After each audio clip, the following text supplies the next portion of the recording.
Hello everyone, welcome to Youth Power Academy. Youth Power Academy में daily actually current affairs classes आती हैं। Live classes से हमसे जुड़ने के लिए व्हाट्सएप नंबर पे आप हमसे कनेक्ट हो सकते हैं। डेली करंट अफेयर्स मैगजीन आपकी एग्जामिनेशन के लिए काफी इंपॉर्टेंट है। और डेली करंट अफेयर्स के अलावा हमारा मंथली मैगजीन्स है, हमारी फटाफट सीरीज है जो एग्जामिनेशन में क्विक रिवीजन के लिए है। तो आप ज्यादा से ज्यादा हमसे चैनल पे जुड़िए, चैनल को लाइक करिए और सब्सक्राइब करिए। चलो, मार्टिडम डे मनाया गया, मतलब आज है 24 मार्च। ठीक है, 1931 को ब्रिटिशर्स ने एग्जीक्यूट किया था, फांसी पे लटकाया था भगत सिंह, राजगुरु और सुखदेव को। तो इसी दिन जो है वो इनका जो आजादी के उसमें इन्होंने अपना योगदान दिया, जो अपना अ, शहीद ये हुए, तो उसी के उपलक्ष्य में जो है वो जो कंट्री है वो होमेज देती है इनको। ठीक है। और तो कल भी जो है वो इनको याद किया गया। और ये कई बार पूछा भी गया है कि इनका एग्जीक्यूशन डेट हिस्ट्री में तो ये अक्सर आता है। और लाहौर जेल, कौन सी जेल में कहाँ पे क्या गया हुआ था। और इन्होंने जो है वो जो जॉन पी सॉन्डर्स था उसने दिसंबर 1928 में जब उसने वो पुलिस फायरिंग करवाई थी, तो उसके बाद जो है वो इन लोगों ने वहां पे वो किया था, अटैक किया था, तो उसीलिए जो है वो इनको जो है वो फांसी की सजा दी गई थी। और ये हिंदुस्तान सोशलिस्ट रिपब्लिकन एसोसिएशन के मेंबर्स थे। ठीक है, काफी इन्होंने स्ट्रगल किया। और जब इनका एग्जीक्यूशन हुआ तो ये तीनों लोग वही 22-23 साल के थे। ठीक है, तो ये इम्पोर्टेंट रहेगा कि कब जो है। और ये जो लाहौर कॉन्स्पिरेसी केस, ये पूरा इन्होंने जो है वो बॉम्ब फेंका था, तो एक काफी जो है वो भारत का जो स्वतंत्रता इतिहास रहा है उसमें एक बहुत ही इम्पोर्टेंट इवेंट है। ठीक है, तो ये है। फिर मेरा गांव मेरी धरोहर प्रोग्राम के बारे में इंफॉर्मेशन दिया अभी पार्लियामेंट में कि ये जो प्रोग्राम है ये एक प्रमुख फोकस एरिया है और national mission on cultural mapping and road map के अंतर्गत ये पूरा इसका चल रहा है। और जो मिनिस्ट्री ऑफ पंचायती राज है, इन्होंने एक पूरा ऑथेंटिक डेटा को बनाने के लिए पूरा ये काम कर रहे हैं। और इसमें जो भी ग्राम सभाएं हैं उनका सबका जो है वो क्या व्यवस्था है, क्या सैनिटेशन है, कैसा जो है ये उनका जो पंचायती राज व्यवस्था है वो जुड़ा है इंटरनेट कनेक्टिविटी से, कितना डेटा प्रोन हो चुका है, ये सारी चीजों को जो है ये उसमें जो है वो देख रहे हैं। ठीक है, और इन्होंने बताया है, इंफॉर्मेशन दी कि जो national mission on cultural mapping and road map है, इसके तहत अभी तक जो है वो 6.38 लाख विलेजेस को जो है वो मैप टारगेट किया गया है, और इनकी मैपिंग का काम जो है वो चल रहा है डिफरेंट स्टेट्स और यूनियन टेरिटरीज में। तो मेरा गांव मेरी धरोहर, या इसको इंग्लिश में है माई विलेज माई हेरिटेज, ये एक काफी इम्पोर्टेंट कंपोनेंट है। और इसमें जो विलेजेस की यूनिक आइडेंटिटी है, जो यूनिक कल्चर है, जो इतिहास है, जो लोकल वहाँ पे मॉन्यूमेंट्स है, एरिया है, सबका एक डॉक्यूमेंटेशन किया जा रहा है कि एक पता चल सके कि हाँ ये चीजें हैं।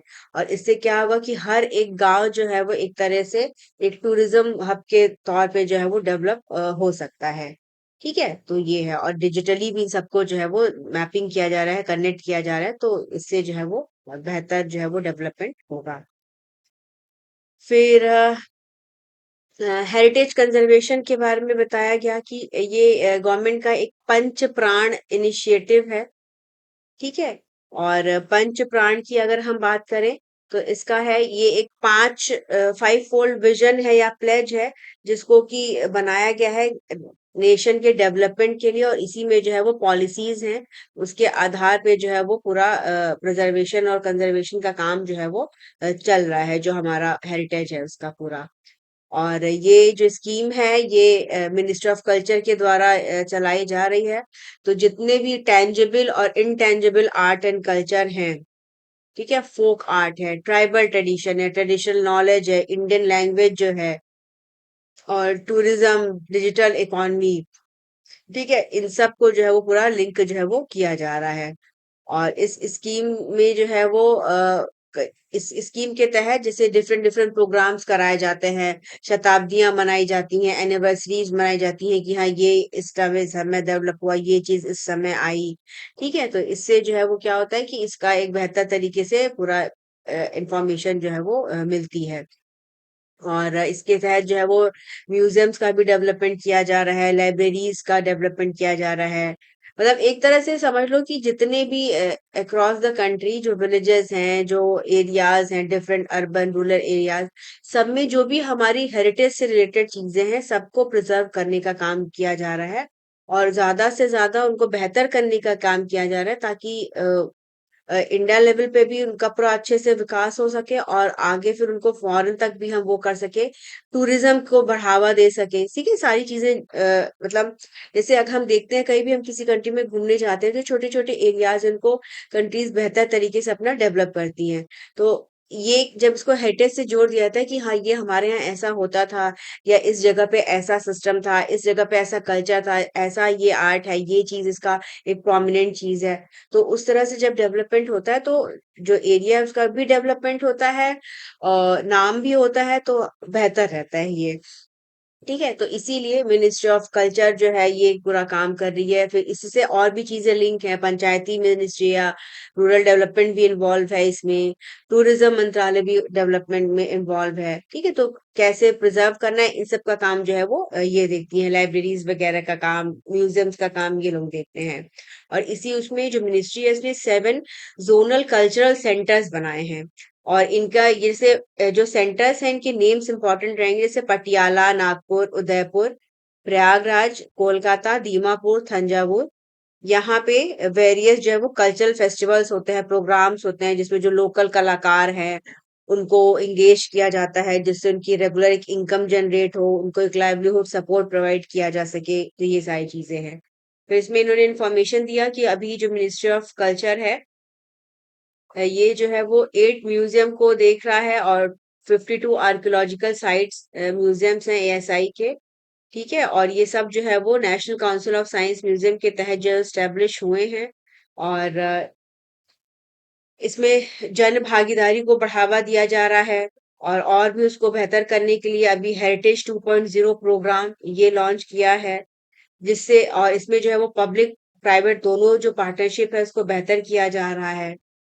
ठीक है, और विजिटर्स जो ऐसे एरियाज में जाए उनका एक्सपीरियंस बेहतर हो। ठीक है, तो इसके लिए भी इसमें काम हो रहा है। तो ये सारी चीजें जो हैं ये हैं। और मिनिस्ट्री ऑफ कल्चर का एस्टेब्लिशमेंट हुआ था 1961 में। ये प्रमुख एजेंसी है जो कि इंडिया के कल्चरल हेरिटेज को प्रिजर्व और प्रमोट करने का काम करती है। और इसमें और भी बॉडीज आती है, जैसे साहित्य अकेडमी है, साहित्य संगीत नाटक अकेडमी है, तो ये सारी चीजें भी इसी के अंतर्गत आती हैं। ये भी इम्पोर्टेंट रहेगा, जोन्स के नाम जो है वो पूछे जा सकते हैं। फिर इंफॉर्मेशन दी इन्होंने लोकसभा में कि अभी जो है वो 44 वर्ल्ड हेरिटेज प्रॉपर्टीज हैं कंट्री में टोटल। तो आज की डेट में जो इंफॉर्मेशन है 44 कल्चरल हेरिटेज प्रॉपर्टीज हैं। और इसमें बताया गया गवर्नमेंट की तरफ से कि हमने 2 प्रॉपर्टीज को इंक्लूड करने के लिए, कंसीडर करने के लिए प्रपोजल दिया है वर्ल्ड हेरिटेज सेंटर में। और ये है एंशियंट बुद्धिस्ट साइट है सारनाथ का, और ल्यू चाराई कल्चरल लैंडस्केप है, या जिंग चेगरी।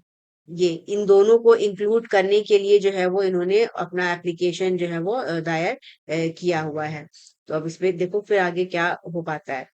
फिर जो 44 वर्ल्ड कल्चर जो वर्ल्ड हेरिटेज लिस्ट है इसमें अ, जो कल्चरल वर्ल्ड हेरिटेज प्रॉपर्टीज है वो 36 है, नेचुरल वर्ल्ड हेरिटेज प्रॉपर्टीज 7 है, और मिक्स्ड वर्ल्ड हेरिटेज प्रॉपर्टीज जो है वो 1 है। ठीक है, तो ये इनका सब डिवीजन है अलग अलग उसमें।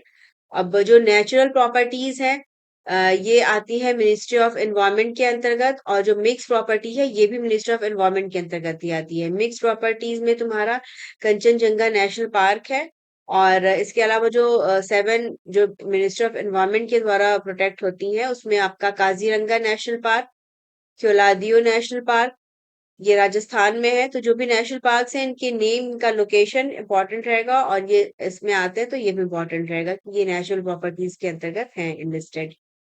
मानस wildlife sanctuary Assam, Sundarbans West Bengal, Nanda Devi और वैली ऑफ फ्लावर्स ये उत्तराखंड में है, और वेस्टर्न घाट्स कर्नाटका, केरला, महाराष्ट्र, तमिलनाडु, इन पूरे एरिया को ये कवर करता है। ग्रेट हिमालयन नेशनल पार्क है, ये हिमाचल प्रदेश में है। तो ये जानकारी इन्होंने दिया। और अब यूनेस्को का जो वर्ल्ड हेरिटेज कन्वेंशन है ये 1972 में अडॉप्ट किया गया था। इसका भी एम वही है, आइडेंटिफाई करना, प्रोटेक्ट करना, प्रिजर्व करना जो कल्चर और नेचुरल हेरिटेज हैं उनको, जिनका कि एक यूनिवर्सल सिग्निफिकेंस है, एक यूनिवर्सल वैल्यू है। और भारत ने इस कन्वेंशन को 1977 में रेटिफाई किया था। ठीक है, और इसमें जो है वो जो नॉमिनेशन होता है, एक काफी लंबी प्रक्रिया होती है, तो इसमें जो कंट्रीज होती है उनके द्वारा एक लिस्ट सबमिट किया जाता है, और उसके बाद जो है वो उस पे ये लोग देखते हैं। जो हमारा जिंग केंगरी जरी ल्यू चराई कल्चरल स्केप है, इसको जो लिविंग रूट ब्रिज है उन्हीं को ये कहा जाता है, ये मेघालय में है। और ये काफी यूनिक होते हैं, ह्यूमन एनवायरमेंट इंटरेक्शन के लिए ये पूरा जाने जाते हैं। ठीक है, तो अब जैसे लिविंग रूट ब्रिज का अगर है तो ये तो मैक्सिमम लोगों को पता होता है कि हाँ ये है। लेकिन अब इसका जो डिफरेंट नेम दे दिया है ल्यू चराई, तो इससे जो है वो कंफ्यूजन भी हो सकता है, जैसे प्रीलिम्स वगैरह में कभी कभी ये इस तरह से आ सकता है कि ये रूट ब्रिज नाम ना दे के ये नाम दे दे, है ना, तो ये भी इम्पोर्टेंट रहेगा। फिर ज्योग्राफी एनवायरनमेंट की बात ये करें तो लू चराई जो करके था वो क्या चीज था, वो लिविंग सिक्किम में रूट था? ब्रिज है ना मेघालय में, उन्हीं को कहा जाता है, उन्हीं का नाम है, इनको दे रखा है, प्रपोजल गया है इंडिया की तरफ से कि इनको भी जो है वो हेरिटेज लिस्ट में शामिल किया जाए। ठीक है। हाँ। हाँ। फिर जो वेस्ट एशिया में क्राइसिस अभी चल रही है, जो वॉर सिचुएशन बनी हुई है, इसकी वजह से जैसे ऑयल है, गैस है, इन सब में तो दिक्कतें आ ही रही हैं, अदर भी और भी ज्यादा जो सेक्टर्स है उनमें जो है वो इसका इफेक्ट देखने को मिल रहा है। जैसे मैंने पहले भी बताया था, प्लास्टिक्स में काफी है, फर्टिलाइजर्स में इश्यूज हो सकते हैं, कंस्ट्रक्शन, मैन्युफैक्चरिंग, सब पे इसका इम्पैक्ट पड़ेगा। इसके अलावा इसमें बताया गया है कि हीलियम की जो सप्लाई है उसमें भी काफी डिसरप्शन देखने को मिल रहा है, क्योंकि जो स्टेट ऑफ हॉर्मुज है वो अभी बंद है। और इसके थ्रू जो है वो हमारा हीलियम जो है वो आता है कतार से, हम लोग ज्यादा वो करते हैं इम्पोर्ट। कतर जो है वो वर्ल्ड का थर्ड लार्जेस्ट एक्सपोर्टर है नेचुरल गैस का, आफ्टर यूनाइटेड स्टेट्स और रशिया। और ये जो नेचुरल गैस होती है इसकी प्रोसेसिंग करके, इसका क्रायोजेनिक डिस्टिलेशन करके हीलियम को एक्सट्रैक्ट किया जाता है। और ये जो हीलियम मिलता है इसका यूज किया जाता है एमआरआई स्कैन्स में। तो ये जो पूरा डिस्ट्रप्शन हुआ है इसकी वजह से जो कॉस्ट है एमआरआई स्कैन्स का, ये भी जो है वो बढ़ रहा है, और भी आगे बढ़ सकता है अगर ये वॉर एंड नहीं हुआ तो। साथ ही साथ जो इंस्टॉलेशन होता है एमआरआई मशीन्स का वो भी जो है वो महंगा हो सकता है। हीलियम काफी क्रिटिकल होता है एमआरआई मशीन्स को ऑपरेट ऑपरेट करने के लिए, और इसको यूज किया जाता है कूल करने के लिए। ठीक है, जो मैग्नेट होते हैं, सुपर कंडक्टिंग मैग्नेट होते हैं, जो कि एमआरआई मशीन का एक प्रमुख जो है वो पार्ट रहते हैं। और जिसमें जो सुपर कंडक्टिंग कॉयल है ये क्रायोजेनिक टेम्परेचर पे वर्क वर्क करते हैं, और हीलियम जो है ये केमिकली इनर्ट होता है, तो इससे क्या, इसका जो बॉइलिंग पॉइंट है काफी कम होता है, तो एक काफी प्रैक्टिकल इस पूरी जो मशीन होती है एज ए कूलेंट ये यूज किया जाता है। तो इसका भी है, तो मतलब अब देखो, अगर वॉर बंद हो गई और स्टेट ऑफ हॉर्मोज प्रॉपर तरीके से ओपन हो गया तो फिर सही है, नहीं तो अदरवाइज काफी सारे सेक्टर्स का इसकी वजह से प्रभावित होने का खतरा है। फिर वर्ल्ड मेट्रोलॉजिकल ऑर्गेनाइजेशन, इनका जो है वो स्टेट ऑफ क्लाइमेट रिपोर्ट आया है, और इसमें बताया गया है कि क्या लास्ट जो है वो 10 इयर्स में क्या चीजें रही हैं। इन्होंने बताया कि जो 2025 रहा है ये हॉटेस्ट ईयर रहा है। कार्बन डाइऑक्साइड जो है इसका जो परसेंटेज है काफी बढ़ गया है, ये 50% तक बढ़ गया है प्री इंडस्ट्रियल लेवल से अगर हम कंपेयर करें। और क्लीन पावर, इसमें भी जो है इन्होंने बताया कि काफी जो है वो बढ़ोतरी हो रही है, बट जो उतना नहीं हो पा रहा है जितना कि पूरी वर्ल्ड की एनर्जी नीड है, और इसकी वजह से जो कार्बन डाइऑक्साइड है अपने हाईएस्ट लेवल पे पहुंच गया है लास्ट 2 मिलियन ईयर्स के। साथ ही साथ मीथेन, नाइट्रस ऑक्साइड, ये जो है वो 5 लाख सालों में जितना नहीं थे उतना जो है वो है, तो इनका कंसंट्रेशन लेवल काफी बढ़ता जा रहा है। तो ये रिपोर्ट में इन्होंने बताया कि काफी जो है वो चिंताजनक बात है। और इसके अलावा इन्होंने बताया कि जो ग्रीन हाउस गैसेस हैं इनका भी लेवल काफी बढ़ गया है।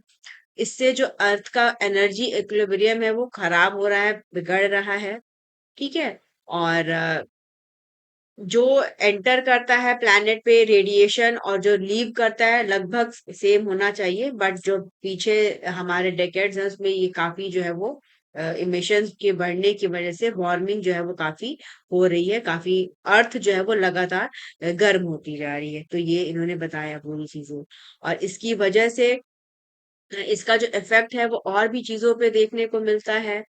ठीक है। ओशंस पे, सीज पे, हमारे जो ग्लेशियर्स हैं उन पे है।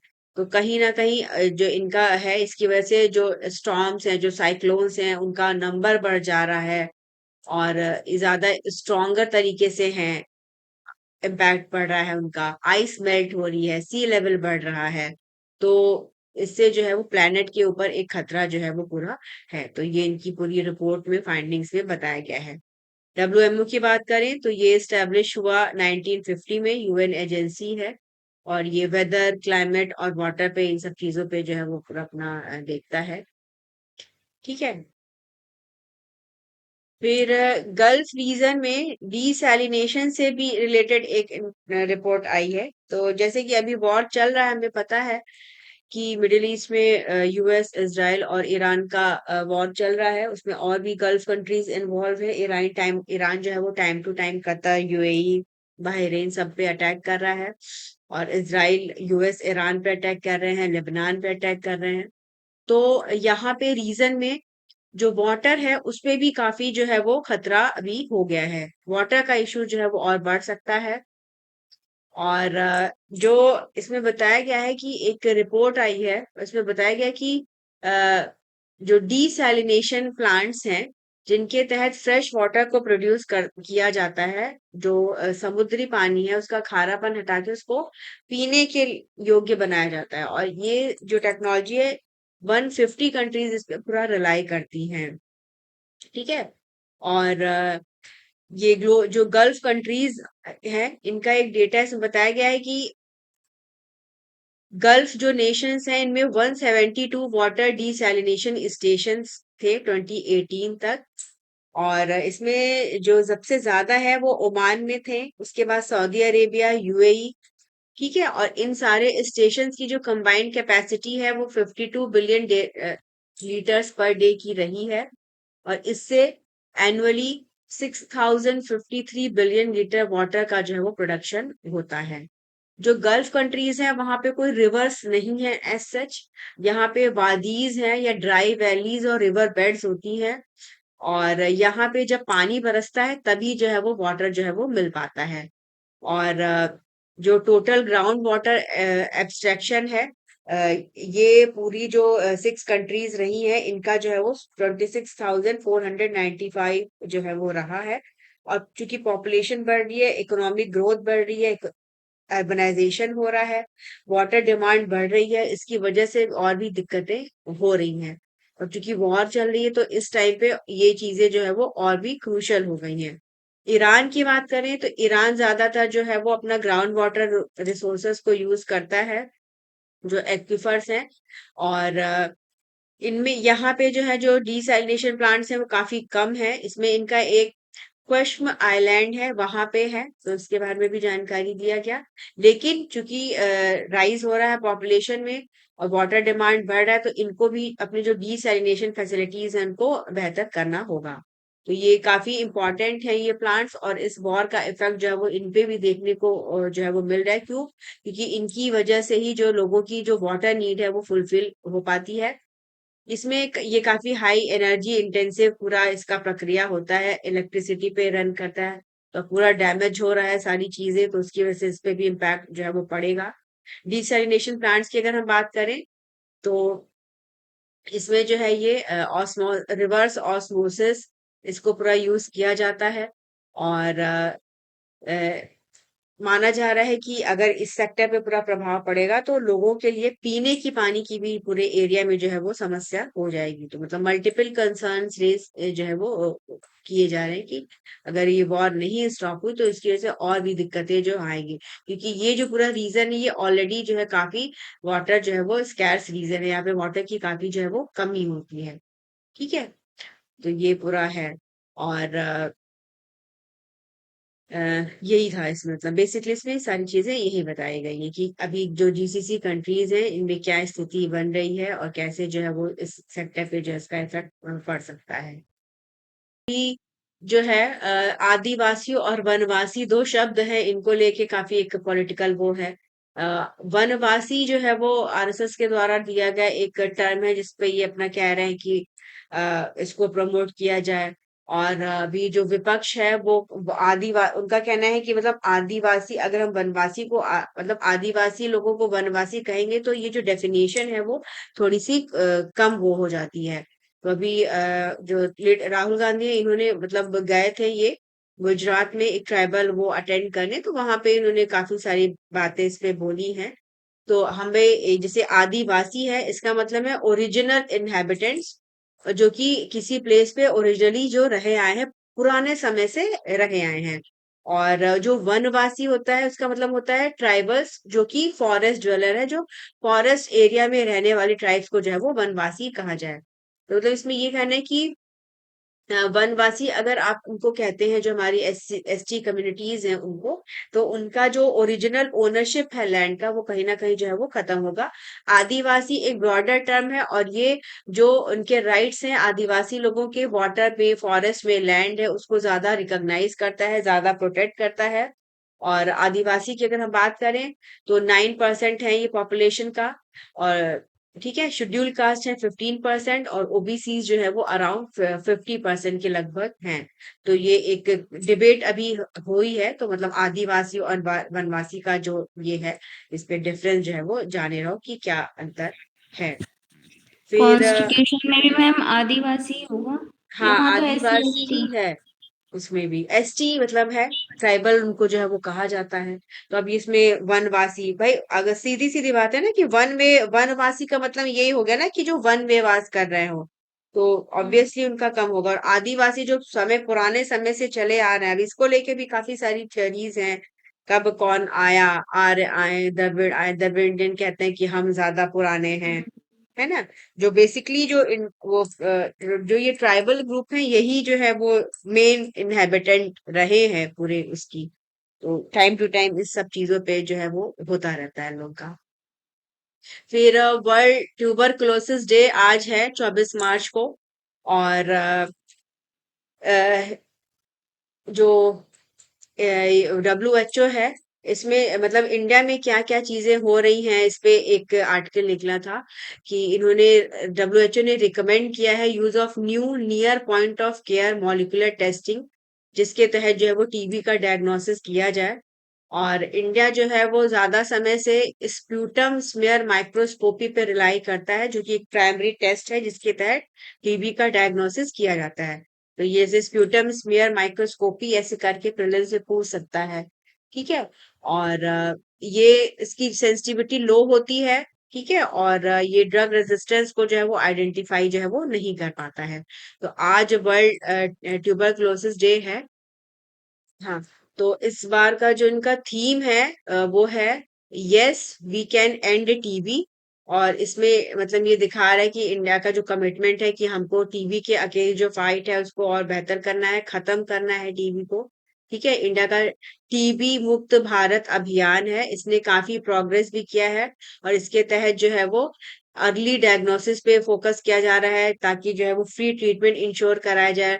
साथ ही साथ जो टीबी पेशेंट्स हैं उनको न्यूट्रिशनल बेनिफिट प्रोवाइड किया जाए, केयर पेशेंट केयर जो है वो किया जाए। ठीक है। और आज चूंकि वर्ल्ड टीबी डे है, तो इस मौके पे नेशनल लेवल इवेंट जो है वो होगा। और जो हमारा हेल्थ मंत्रालय है, जो हेल्थ मिनिस्टर है, ये नोएडा है उत्तर प्रदेश में, गौतम बुद्ध यूनिवर्सिटी में। यहाँ पे जो है वो इसको इवेंट होगा, उसको जो है वो इनॉग्रेट जो है वो करेंगे। और अगर हम टीबी की बात करें, तो ये 24 मार्च को क्यों मनाया जाता है, क्योंकि रॉबर्ट कॉश इन्होंने डिस्कवरी किया था इस बैक्टीरियम का इसी दिन, जिसकी वजह से जो है वो टीबी होता है। टीबी ऑल ओवर वर्ल्ड जो है वो काफी इसका बर्डन है। और इंडिया जो है वो हाईएस्ट बर्डन है, मतलब इंडिया में सबसे ज्यादा टीबी के केसेस जो है वो पाए जाते हैं। इसको खत्म करने के लिए हमारा एक पूरा स्ट्रेटेजी है, एक टीबी एलिमिनेशन प्लान है, जिसमें सारी चीजों को देखा जाता है कि कैसे हमें आइडेंटिफाई करना है, उनको फिर उनको ट्रीट करना है। और न्यूट्रिशन सपोर्ट के लिए हमारी निक्षय पोषण योजना है, जिसके तहत डायरेक्ट फाइनेंशियल सपोर्ट प्रोवाइड किया जाता है। 1,000 रुपए तक का इसमें प्रावधान है कि जो टीबी पेशेंट है उसको जो है वो प्रोवाइड किया जाता है मनी, ताकि वो अपना खाना पीना बेहतर तरीके से कर सके। क्यों? क्योंकि इसमें हेल्थ का एक इम्पॉर्टेंट रोल होता है टीबी में, कि अगर बेहतर इम्यूनिटी रहेगी तो धीरे जल्दी जो है वो डिजीज का जो है वो क्योर हो सकता है। तो मैम ये टीबी, 1 बार दिए जाएंगे या एनुअली कैसे?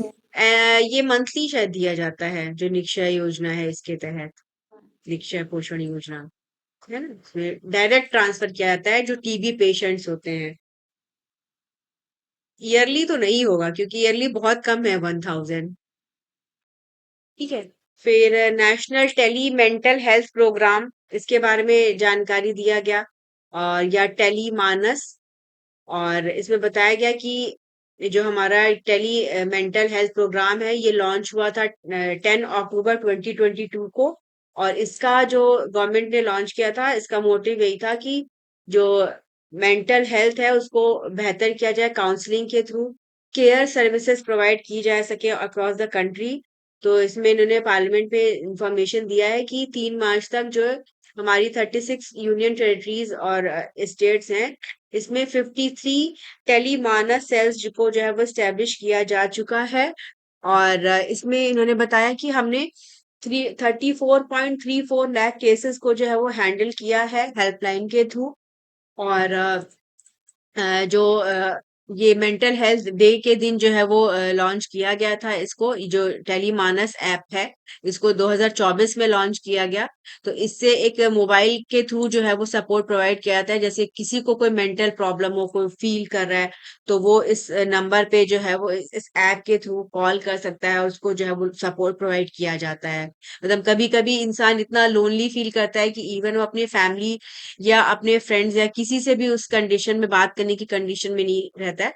तो इसीलिए इसको हेल्थ असिस्टेंस के लिए पूरा नेटवर्क बनाया गया है, और मल्टीलिंगुअल है, किसी भी भाषा में बात कर सकते हैं अपनी प्रॉब्लम।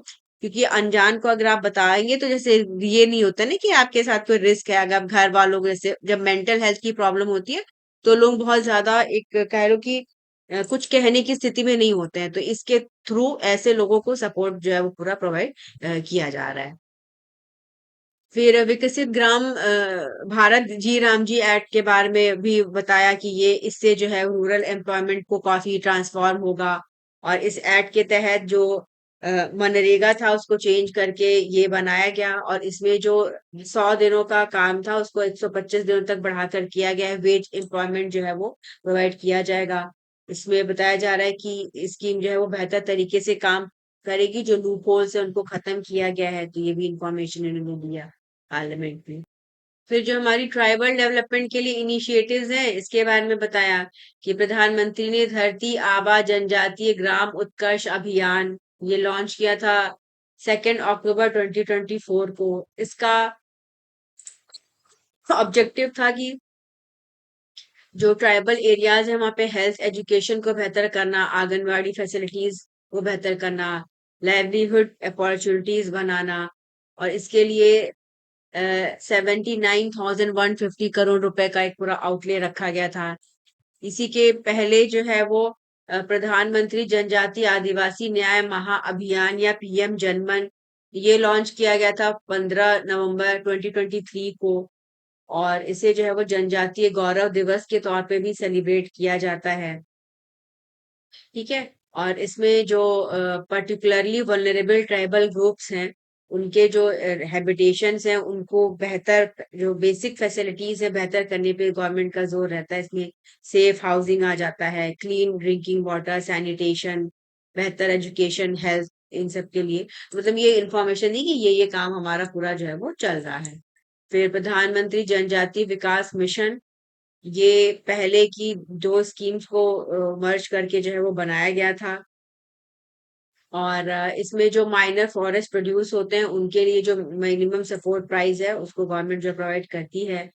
फिर बताया कि जो हमारे एकलव्य मॉडर्न रेसिडेंशियल स्कूल्स हैं, इनके तहत जो है वो एजुकेशन प्रोवाइड किया जा रहा है, क्वालिटी।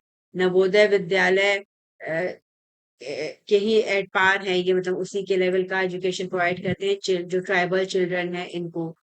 और जो नई स्कीम है इसके तहत जो गवर्नमेंट है, इसने 440 एकलव्य मॉडल रेजिडेंशियल स्कूल्स को एस्टेब्लिश किया गया है। हर ब्लॉक में एक है जिसमें कि एसटी पॉपुलेशन 50% से ज्यादा है, या मिनिमम 20,000 जो है वो ट्राइबल पॉपुलेशन है 2011 के सेंसस के अकॉर्डिंग। ठीक है, तो ये सारा इंफॉर्मेशन इन्होंने दिया है। फिर अभी प्रपोजल आया है, यूनियन गवर्नमेंट ने इंडिकेट किया है कि ये अमेंडमेंट बिल लाएंगे, और इसके तहत डीलिमिटेशन की एक्सरसाइज भी होगी। ठीक है। और इसके अलावा जो वुमेन रिजर्वेशन एक्ट हमारा 2023 में पास हुआ था, उसको भी इम्प्लीमेंट कराया जाएगा। गवर्नमेंट का कहना है कि 2029 का जो लोकसभा इलेक्शंस होगा तब तक जो है वो सारी चीजें हो गए जाएंगी। और जो प्रपोज अमेंडमेंट कहा गया है, इसमें बताया गया है कि जो लोकसभा की सीट्स हैं वो बढ़ के 543 से 816 हो जाएंगी। और इसमें 273 सीट्स को वुमेन के लिए जो है वो रखा गया है। ये 33% रहेंगे रिजर्व, मतलब इतनी जो है वो महिलाएं रहेंगी। और माना जा रहा है कि इसके लिए जो है या तो बजट सेशन, या अगर अलग से स्पेशल सेशन बुला के भी जो है ये काम जो है वो हो सकता है। तो गवर्नमेंट ने इंडिकेट कर दिया है, अब देखो कितना टाइम इसमें लगाते हैं ये लोग। फिर इंफॉर्मेशन दिया इन्होंने, गवर्नमेंट ने, कि जो शेड्यूल एरियाज होते हैं स्टेट्स में, फिफ्थ शेड्यूल में जो आते हैं, ये आर्टिकल 244 है कॉन्स्टिट्यूशन का, उसके तहत गवर्न किए जाते हैं। और जो पावर ऑफ गवर्नर है उसको पैराग्राफ 5 में उसका मेंशन है। जो रिस्पेक्टिव गवर्नर होते हैं वो उसके तहत जो है वो अपना इसको गवर्न करते हैं। और जो डिसीजंस लिए जाते हैं गवर्नमेंट गवर्नर के द्वारा अपनी पावर को एक्सरसाइज करते हुए, इसको गवर्नमेंट, जो स्टेट गवर्नमेंट होती है उसके द्वारा नोटिफाई किया जाता है और मेंटेन किया करने का काम जो है वो करते हैं। और इन्होंने कहा है कि जो पैराग्राफ 5(1) है of fifth schedule, the governors of the fifth schedule states में make regulations for peace and good governance. तो ऐसे एरिया जो शेड्यूल्ड एरियाज है वहां पे शांति बनाने के लिए और बेहतर गवर्नेंस के लिए ये अलग से जो है वो जो गवर्नर है वो रेगुलेशंस बना सकते हैं। और इसके लिए जो नोटिफिकेशन है उसको स्टेट गवर्नमेंट के द्वारा जो है वो पब्लिश करना होता है। और इसके अलावा पैराग्राफ 4 है फिफ्थ शेड्यूल में, इसके तहत जो है वो ट्राइब्स एडवाइजरी काउंसिल बनाए जाते हैं स्टेट्स में जहाँ पे शेड्यूल एरियाज होते हैं। और अगर ऐसा प्रेसिडेंट डायरेक्ट करते हैं तो ठीक है। और इसके तहत भी जो शेड्यूल ट्राइब्स है उनके वेलफेयर और एडवांसमेंट के लिए काम होता है। तो ये भी इन्होंने इन्फॉर्मेशन जो है वो बताया कि गवर्नमेंट ने हमारे यूनियन मिनिस्टर अश्विनी वैष्णव, इन्होंने 3 नए इनिशिएटिव्स इनको जो है वो इनॉग्रेट किया। और इसके तहत जो ऑरेंज इकोनॉमी है उसको प्रमोट किया जाएगा, स्ट्रेंथन किया जाएगा। ठीक है। और इसमें जो इनिशिएटिव्स हैं इसमें है, एक है नेशनल एआई स्किलिंग, और इसके लिए इन्होंने गूगल और यूट्यूब के साथ पार्टनरशिप किया किया है through Indian institute of creative technologies. और है, एक है the my waves citizen creator platform है ये, द वेव्स का ओटीटी सर्विस पे। साथ ही साथ एडवांस इलेक्ट्रॉनिक प्रोग्राम गाइड है। और ये जो है वो जो टीवी का जो एक्सेस है डीडी फ्री डिश सर्विसेज को, उस इसके तहत इसको जो है वो बढ़ाया जाएगा। तो जो डिजिटल मीडिया है उसको लेके ये है कि कैसे जो है वो इन सारी चीजों का यूज करके इसको बेहतर किया जाए। और जो नेशनल एआई स्किलिंग इनिशिएटिव है ये यूट्यूब के सपोर्ट से चलेगी। और इसका ये है कि ये जो है वो 15,000 यूथ को जो है वो ट्रेन करेंगे, कोई फीस नहीं लेंगे। तो ये जो क्रिएटिव इकोनॉमी ताकि और बेहतर हो सके, ठीक है। लोगों का एक इसमें एआई वगैरह का यूज करके स्टोरीज वगैरह बनाएंगे, रीच जिससे बढ़े। ये जो मीडिया का फ्यूचर है वो भी काफी इससे चेंज होगा। और जो एआई स्किलिंग प्रोग्राम है ये 2 फेजेस में होगा। ये 2026 में मार्च में और जून में होगा, ठीक है। और इसमें एआई लर्निंग पे जो है वो इनको गूगल कैरियर सर्टिफिकेट्स प्रोवाइड किए जाएंगे और Google cloud generative AI learning path इसके तहत भी जो है वो मतलब सपोर्ट प्रोवाइड किया जाएगा। उनका कहना यही है कि जो इंडिया में इंटरटेनमेंट इंडस्ट्री है, जो मीडिया है उसको और बेहतर करेंगे, सोशल मीडिया प्लेटफॉर्म्स को और अच्छा करेंगे, ठीक है। इस पे अब जैसे हमें पता ही है कि आजकल काफी ये सब प्लेटफॉर्म्स बढ़ गए हैं, सोशल मीडिया कंटेंट काफी बढ़ गया है, यूजर्स बढ़ गए हैं। इसको एक बेहतर तरीके से करने पे इससे भी जो है वो इकोनॉमी को बूस्ट जो है वो मिलता है।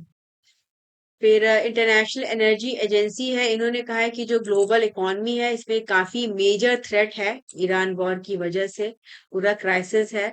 और इन्होंने कहा कि इसका बहुत बुरा इम्पैक्ट पड़ेगा, जो कि इसके पहले के जो ऑयल शॉक्स वर्ल्ड ने झेले उसका कंबाइंड ये पूरा जो है वो इसी की वजह से पड़ेगा। लॉन्ग टर्म इफेक्ट इसका काफी देखने को पड़ेगा।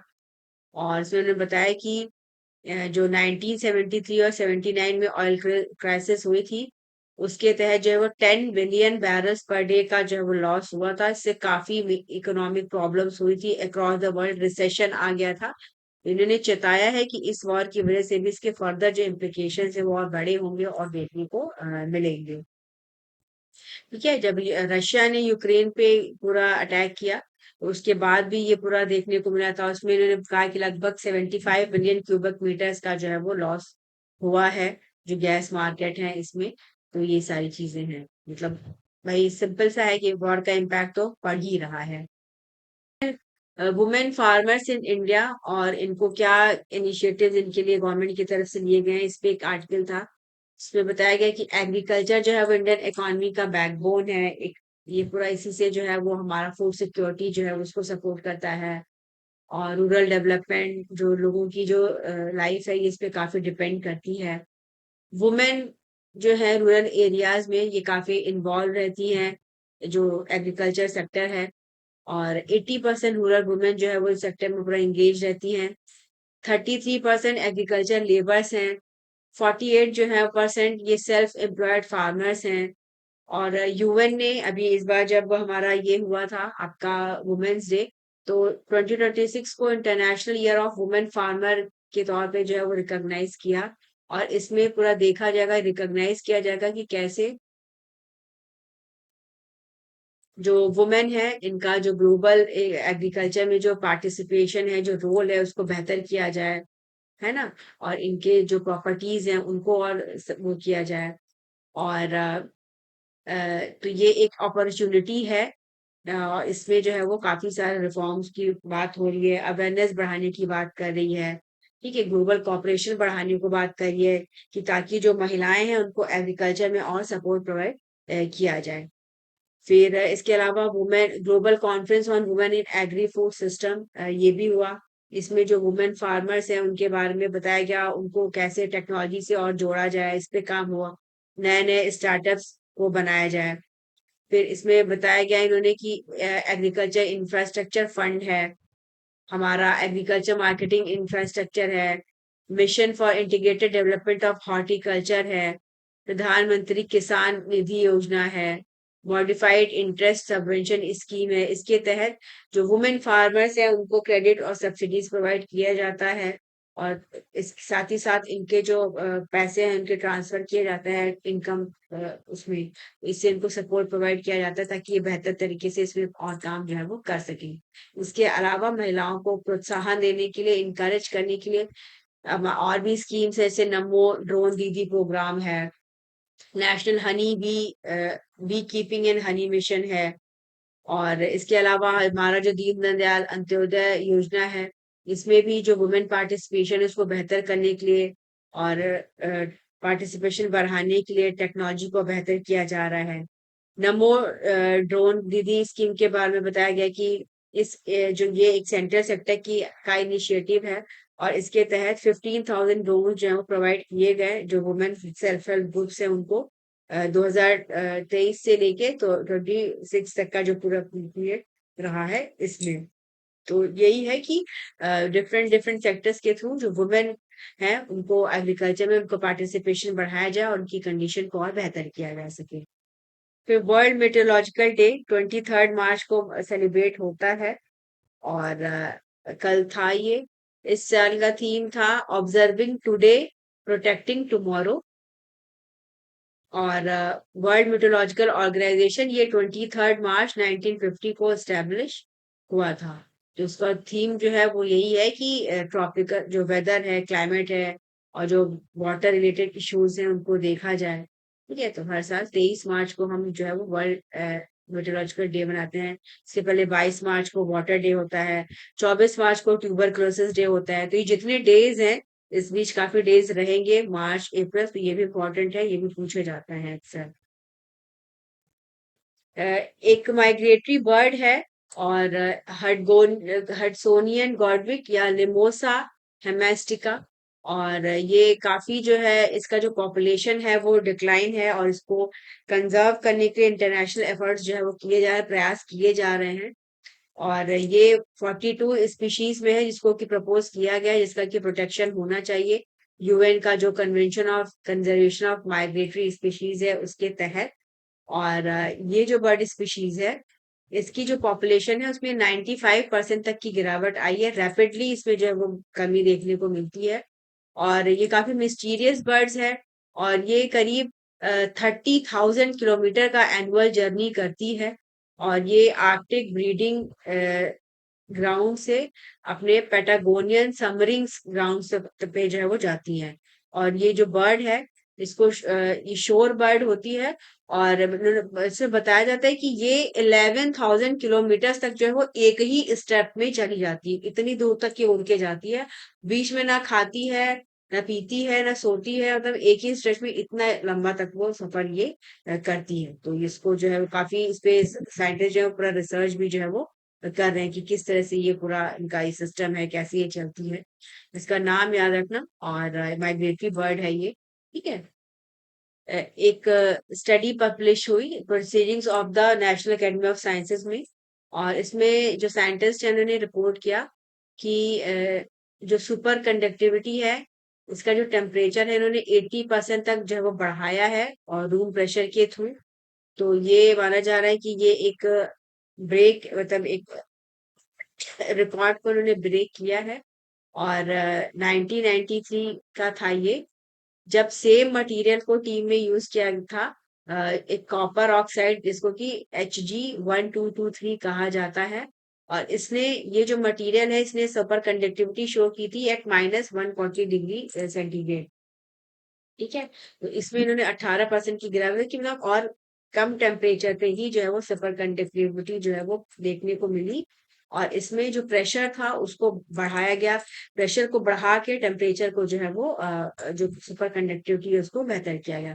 तो माना जा रहा है कि इससे आगे आने वाले टाइम में अगर ये सक्सेसफुल रहा तो जो मशीन्स वगैरह है वो और एफिशिएंट होगी, जो इलेक्ट्रिक मोटर्स हैं जो ट्रांसपोर्ट है वो बेहतर हो सकता है और जो रेन्यूएबल एनर्जी इंफ्रास्ट्रक्चर है वो चीप हो सकता है। तो ये अभी नई फाइंडिंग्स जो है वो आई हैं।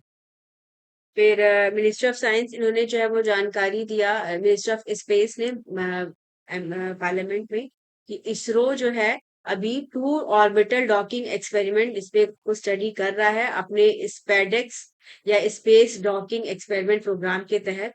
और जो पहला स्पेडेक्स 2 है इसका एम है to replicate docking in a highly elliptical orbit. ठीक है, और इसी अगर ये क्षमता हो जाएगी तो इससे जो हमारा Chandrayaan 4 lunar sample return mission है इस पे हम काम कर सकेंगे। इसके अलावा एक और मिशन है स्पेडेक्स 3 और ये जो है वो सर्कुलर ऑर्बिट में डॉकिंग की प्रक्रिया को पूरा करेगा। हेलो। हाँ, मैं ये कह रही थी सुपर कंडक्टर था, इसका नेम Hg1223 था। हाँ यही था। तो ये तो उसका पारे का कुछ हो गया ना। आर्य का ही, हाँ तो उसी उन ये क्या करते हैं, मतलब इस एक्सपेरिमेंट करते रहते हैं, देखते रहते हैं कि कैसे जो है वो किसी भी मटेरियल में जो है वो सुपर कंडक्टिविटी को पाया जा सकता है। एक तो और चाइनीज, कॉपर ऑक्साइड कंपाउंड ऐसे क्या लिखा हुआ है। हाँ मतलब इनका कहना है कि हमने ये जो नया ये मतलब कम टेम्परेचर पे ही हमने ये जो सुपर कंडक्टिविटी है उसको अचीव किया है। इसमें जो जो ये चाइनीज साइंटिस्ट हैं, इन लोग ने मतलब स्टडी किया है, इन्होंने बताया कि ऐसा हमने पॉसिबल कर पाए हैं। फर्दर अभी इसमें और जो साइंटिस्ट हैं और बाकी इसमें भी स्टडीज होंगी, तो मतलब कि ये कितना फिजिबल है, इन्होंने लैब में किया है, प्रैक्टिकली वो कितना पॉसिबल है। ठीक है, तो मतलब अभी इसमें और काम होना है, मतलब यही इसमें इन्होंने अभी इतना बताया कि हमने ऐसे ऐसे देखा तो हमने पाया कि पहले ही हमने अचीव कर लिया, और ज्यादा टेम्परेचर पे प्रेशर को कम करके कम टेम्परेचर पे जो है, मतलब जो सुपर कंडक्टिविटी है उसके लिए काफी निगेटिव टेम्परेचर जो है वो चाहिए होता है, तो ज्यादा टेम्परेचर पे इन्होंने इसको अचीव किया। तो कहा है कि ये एक ब्रेक थ्रू है, और आगे आने वाले टाइम में ये एक बेहतर और इस पे जो है वो रिजल्ट हमें देखने को मिल सकते हैं। तो अब देखना होगा कि क्या इसमें होता है। ठीक है, हेलो। तो ये डॉकिंग वाले में यही था कि जो स्पेस थ्री जो है ये सर्कुलर ऑर्बिट में जो है यहाँ पे डॉकिंग करेंगे। डॉकिंग अनडॉकिंग काफी इंपॉर्टेंट हो जाता है इसके तहत। जो जब स्पेस स्टेशन पे जाते हैं तो जो हमारे सैटेलाइट्स वगैरह हैं, ठीक है, व्हीकल्स जो जाते हैं उनको उनको जोड़ना और अलग करने का काम किया जाता है। जैसे कि जो स्पेस स्टेशन है वहां पे काफी जैसे ह्यूमंस जा रहे हैं या जो भी जा रहे हैं, तो वहां पहुंचे, फिर उसके बाद जो अंदर गए फिर उसको बाहर आना है। इसी तरह से जो सप्लाईज वगैरह जाती है उनको पहुंचाया जाता है। तो जो हमारा भारतीय स्पेस स्टेशन बन रहा है वो तभी सक्सेसफुली बन पाएगा, कर पाएगा, जब हमारी डॉकिंग और अनडॉकिंग हम तो पूरी तरह से प्रॉपर तरीके से कर सके हर एक ऑर्बिट में। ये इन्फॉर्मेशन दिया गया कि अभी जो है वो दो ऑर्बिट पे जो है वो काम हो रहा है, एक सर्कुलर पे और एक इलेप्टिकल ऑर्बिट पे, स्पेडेक्स 2 और स्पेडेक्स 3 मिशन के तहत। तो ये इन्फॉर्मेशन इन्होंने पार्लियामेंट में दिया। और इनका कहना है कि जो प्रपोज ऑब्जेक्टिव जो है इनके डॉकिंग मिशन के, तो दो तरह के हैं। पहला ऑब्जेक्टिव है involve the docking and undocking of two spacecraft in highly elliptical orbit, जिसके तहत ट्रांसफर हो जाएगा सैंपल्स का दो मॉड्यूल्स के बीच में। और सेकंड है focuses on docking and undocking of two spacecraft circular orbit. तो इसमें जो है वो इसमें भी यही प्रेशराइज मॉड्यूल्स में जो है वो ट्रांसफर जो है वो करेंगे सैंपल्स का। तो ये पिछले साल जो है वो काफी जो स्पेसएक्स मिशन था सक्सेसफुली इसने वो किया था। तो हमारा जो एम है कि हमें अपना गगनयान क्रू भेजना है स्पेस में, हम अपना एक पूरा जैसे इंटरनेशनल स्पेस स्टेशन है वैसे हम भारतीय अंतरिक्ष स्टेशन प्लान कर रहे हैं, बनाएंगे, वहां पे हमारे यात्री जो है वो जाएंगे। ठीक है, तो इन सब चीजों के लिए ये प्रक्रिया काफी इंपॉर्टेंट होती है। स्पोर्ट्स में अरुणाचल प्रदेश की पैरा एथलीट हैं कीपा मेरो, इन्होंने गोल्ड मेडल मेडल जीता women javelin throw F12 category में। ये 24th national para athletic championship हो रहा है भुवनेश्वर में उड़ीसा में, और इन्होंने खुद का ही रिकॉर्ड ब्रेक किया। ठीक है, और इसके अलावा लिब्रॉन जेम्स हैं, ये नेशनल बास्केटबॉल एसोसिएशन, इन्होंने जो है इन्होंने भी एक रिकॉर्ड ब्रेक किया है। और ये most regular season games played जो है वो ये है, मतलब इन्होंने जो है सबसे ज्यादा जो है वो गेम जो है वो खेले हैं। तो ये लेब्रॉन जेम्स ये बास्केटबॉल से रिलेटेड हैं, प्लेयर हैं ये यूएस के। ठीक है, वहां पे बास्केटबॉल काफी खेला जाता है, तो उससे रिलेटेड प्लेयर है। तो बस प्लेयर का नाम जाने रहो कि हाँ ये पूछा जा सकता है कि किस गेम से रिलेटेड है। फिर छत्तीसगढ़ जो है वो यहाँ पे खेलो इंडिया ट्राइबल गेम्स होंगे 25 मार्च से, कल से स्टार्ट होंगे और 3 अप्रैल तक चलेंगे। रायपुर, जगदलपुर और सुरजुगा में ये होंगे, और 6,000 से ज्यादा पार्टिसिपेंट्स इसमें आएंगे। 2,300 एथलीट्स पार्टिसिपेट करेंगे। ठीक है, और इसमें आर्चरी, एथलेटिक्स, फुटबॉल, हॉकी, इन सब पे गेम्स जो है वो होंगे। तो यही था आज का सारा करंट अफेयर्स।